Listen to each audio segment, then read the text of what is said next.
now come to episode 4 in season 7 and the last in the Bad Batch arc, Unfinished Business.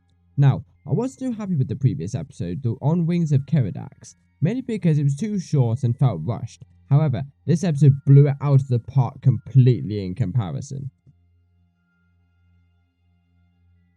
So, what happens? After getting Echo back to the Republic base on Anaxis, they generally discuss what the best practice will be for dealing with Trench's forces, now that he does not have Echo as the algorithm. Echo suggests a plan where Obi-Wan and Mace Windu take some clones to a base on Anaxis and fight against the droids. Meanwhile, Anakin Rex Echo and the Bad Batch head to a CIS capital ship and try and sabotage Trench's forces.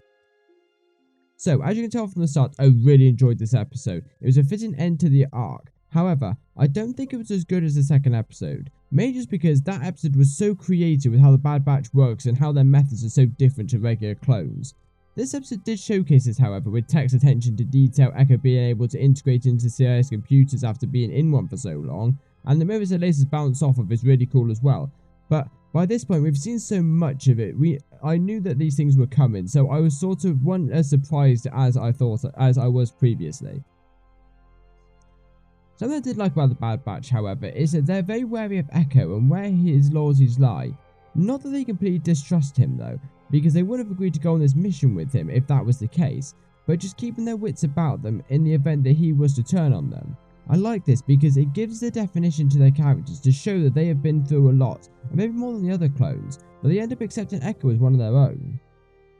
On the topic of that, I'm really now intrigued on what happens with the Bad Batch during and after Order 66, especially Echo, because then he probably has still not got his inhibitor chip taken out and it's still in his head somewhere, so I'm really interested to see what would happen when Order 66 is enacted, because they're not under the command of any Jedi either.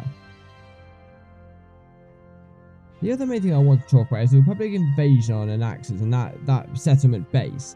This is one of the first times we get a massive battle in the new Clone Wars season, and it looks so good. I was legitimately smiling all the way through. Mainly just because the past episodes were just the same 6 or 7 characters, and it's nice to see a large scale conflict, to see the war in full force. In relation to the invasion scene, I really love that Mace Windu tried to reason with the droids and tried to make them surrender, but they end up shooting anyway, and then Obi-Wan comes up saying, "Wow, that's worth a try, isn't it?" It's not much, but it's just those little comedic moments that I love about this show. Like when Rebecca says that he hates stealth. Now, you could probably have guessed it, but it's just funny to hear him say it. Now, there are a lot of other cool little details in this episode as well, such as the way Anakin looks when he's confronting Trench. It's so Revenge of the Sith style with his anger and everything else. It's so cool. On topic of Trench, I like how he's one step ahead of the Republic. Even if his primary plan doesn't work, he's always got a backup. It's got a very subtle Thrawn feel to it, and it's a neat touch. So, overall, I really like this episode. I don't think I can say it's better than the second episode, just because of the creativeness in that episode. That does not mean this one isn't bad, and there's enough stuff in it to keep me entertained, and I will certainly watch it again. But for now, I'm looking forward to seeing what the next arc has for us in this series.